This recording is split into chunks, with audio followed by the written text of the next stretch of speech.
அன்பர்களே வணக்கம். நாம் இன்னைக்கு வீடியோ பதிவில் எதை பற்றி நம்ம பார்க்க போகிறோம் அப்படின்னு பார்த்தீங்கன்னா, ரதிப்பிரியா யட்சினியை வசியம் செய்யக்கூடிய பூஜை முறைகளை பற்றி தான் நம்ம இன்னைக்கு வீடியோ பதிவில் பார்க்க போகிறோம். வீடியோ பதிவுக்குள்ளே போகிறதுக்கு முன்னாடி நம்மளுடைய சிவருத்ர மகாகாளி அருள்வாக்கு பீடம் யூடியூப் சேனலை சப்ஸ்கிரைப் பண்ணாதவங்க சப்ஸ்கிரைப் பண்ணிக்கிங்க.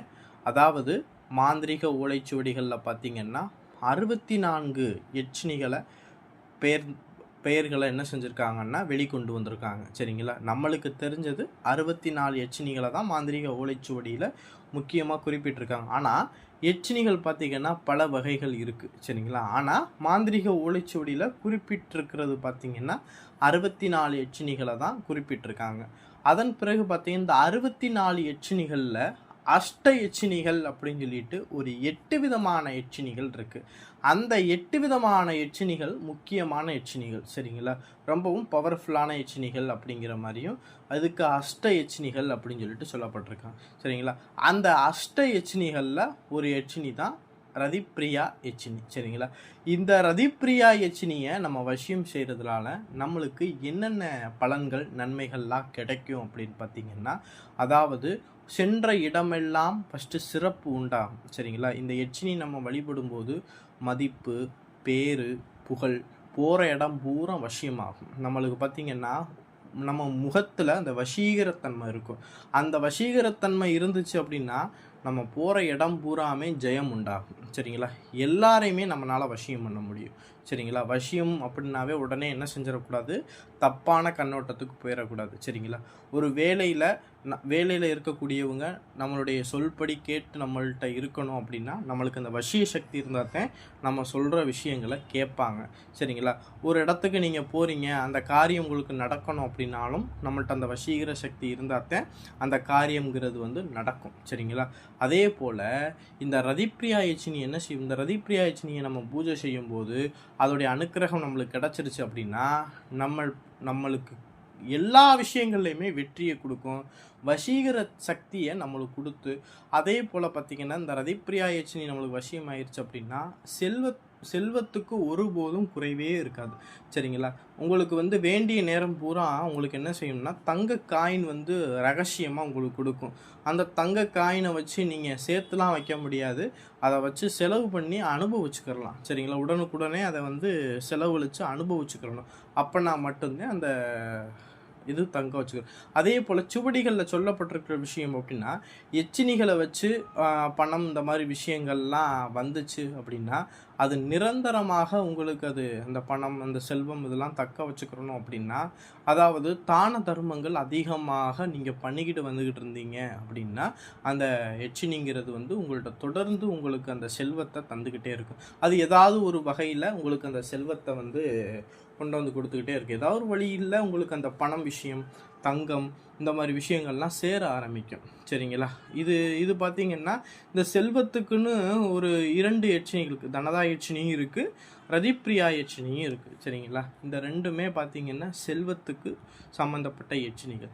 செல்வத்தில் உங்களுக்கு குளித்து வாழணும், செல்வத்தோடு ஒட்டி வாழணும், ரொம்ப செல்வ செழிப்பாக இருக்கணும் அப்படின்னு நீங்கள் நினச்சிங்க அப்படின்னா, நீங்கள் செய்யக்கூடிய தொழிலில் உங்களுக்கு அதிகப்படியான செல்வம் வரணும் அப்படின்னா நீங்கள் இந்த ரதிப்பிரியா யட்சினியை ரகசியமாக நீங்கள் வழிபட்டு வந்தீங்க அப்படின்னா இதோடைய அனுக்கிரகத்தில் தொழிலில் நீங்கள் உச்சக்கட்ட ஒரு மதிப்பு, மரியாதை, பேர், அந்த தொழிலே நீங்கள் தான் உயர்ந்த ஆள் அப்படிங்கிற அளவுக்கு அந்த ரதிப்பிரியா யட்சினிங்கிறது உங்களுக்கு கூடவே இருந்து உங்களுக்கு அந்த தொழிலை மேம்படுத்தி தரும். சரிங்களா, செல்வ செழிப்போடு உங்களை வாழ வைக்கும். சரிங்களா, சரி, இந்த ரதிப்பிரியா யட்சினியை எப்படி நம்ம பூஜை செய்கிறது அப்படின்னு பார்த்தீங்கன்னா, அதாவது நிறைஞ்ச பௌர்ணமி நாள் அன்னைக்குன்னு விடியற் காலையில் பிரம்ம முகூர்த்தத்தில் இந்த யட்சினிக்கு நம்ம பூஜை கட்டணும். சரிங்களா, இந்த யட்சினி பூஜையை மொத்தம் 21 தினங்கள் இந்த யட்சினி பூஜையை பண்ணணும்.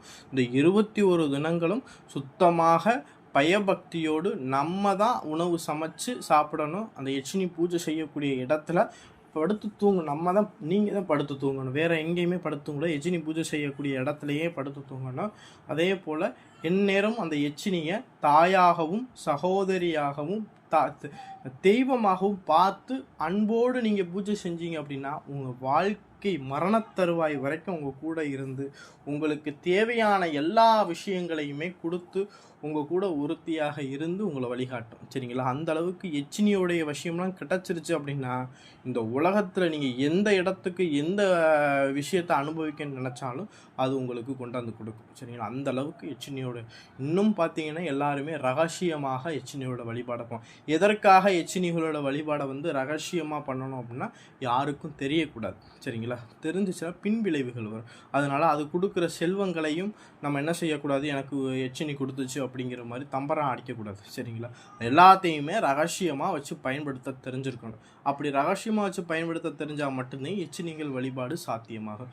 இல்லை அப்படின்னா அது நம்மளை விட்டு விலகி போயிடும். சரிங்களா? நம்மளுடைய அந்த ரகசியத்தை போட்டு உடச்சிட்டோம் அப்படின்னா நம்மளை விட்டு விலகி போயிடும். சரிங்களா? இதுக்கு பார்த்தீங்கன்னா சந்தன மரக்கட்ட பாவையில் ஒரு பெண் உருவ பாவை ஒன்று செஞ்சுக்கிறணும். இல்லை அப்படின்னா அரச மரத்துக்கட்டை, இல்லைன்னா பலாமரக்கட்டை, இல்லைன்னா ஆலமரக்கட்டை.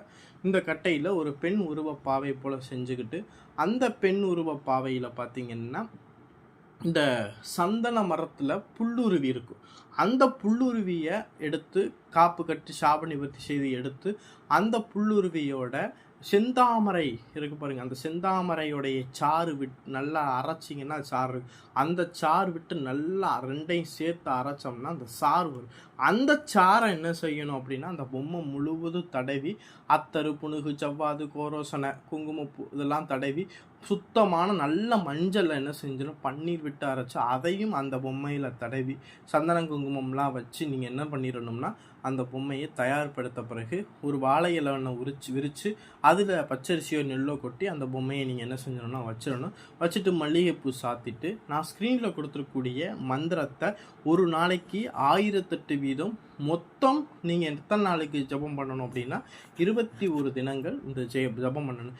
21வது நாள் பார்த்தீங்கன்னா இந்த எச்சினி பொம்மையை வச்சு நம்ம என்ன செய்யணும் அப்படின்னா அக்னி வளர்த்து அந்த அக்னியில் பார்த்தீங்கன்னா அதற்கு பிடித்த படையல்கள்லாம் வைக்கணும். என்னென்ன படையல் வைக்கணும் அப்படின்னா மஞ்சள் ரவிக்க துணி வைக்கணும். அதை விட பார்த்திங்கன்னா மஞ்சள், குங்குமம், சரிங்களா, சந்தனம், எலும்புச்சம்பளம், சரிங்களா, வெத்தலை, பாக்கு, பூ, பழம், தேங்காய், ஸ்வீட் வகைகள் ஏதாவது வைக்கலாம், பழங்கள் வைக்கலாம், பேரிச்சம்பளம், ஒரு டம்ளரில் பனங்கற்கண்டு போட்டு பால் வைக்கலாம், சரிங்களா, இல்லைன்னா தேன் ஊற்றி வைக்கலாம். இந்த மாதிரியான படையல், காதோல கருகமணி இதெல்லாம் வச்சு நீங்கள் என்ன பண்ணணும்னா பூஜை போட்டுட்டு அந்த அக்னியில் இந்த மந்திரத்தை பார்த்தீங்கன்னா ஒரு 108 தடவை மல்லிகைப்பூவில் ஆவாகனம் கொடுக்கணும். இப்படி கொடுத்து முடித்த பிறகு நீங்கள் என்ன செய்யணும்னா அந்த எச்சினிக்கு வச்சுருக்கக்கூடிய படையல்களில் அந்த படையல்களில் பூராமே அந்த அக்னியில் போட்டு அதுக்கு அந்த எச்சினிக்கு சமர்ப்பணம் பண்ணிடணும். சமர்ப்பணம் பண்ணின பிறகு அந்த எச்சினியை என்ன செய்யணும்னா ஒரு மரப்பெட்டியில் நம்ம சந்தனம், சுத்தமான சந்தனம், அத்தரு, புணுகு, ஜபாது, கோரசம் இதெல்லாம் சேர்த்து நல்லா அரைச்சி அந்த பெட்டி உள்ள நல்லா முழுகி அந்த பாவையை அதுக்குள்ளே வச்சு நீங்கள் தொடர்ந்து நீங்கள் பூஜை பண்ணி வந்தீங்க அப்படின்னா இந்த ரதிப்பிரியா எச்சினி பார்த்தீங்கன்னா கனவுகளில் உங்கள் கூட இருக்கிறத உணர முடியும். கூடவே நீங்கள் இருக்கும்போதும் உங்கள் கூட இருந்து உங்களை வழிகாட்டியதாக இருக்கும். சரிங்களா?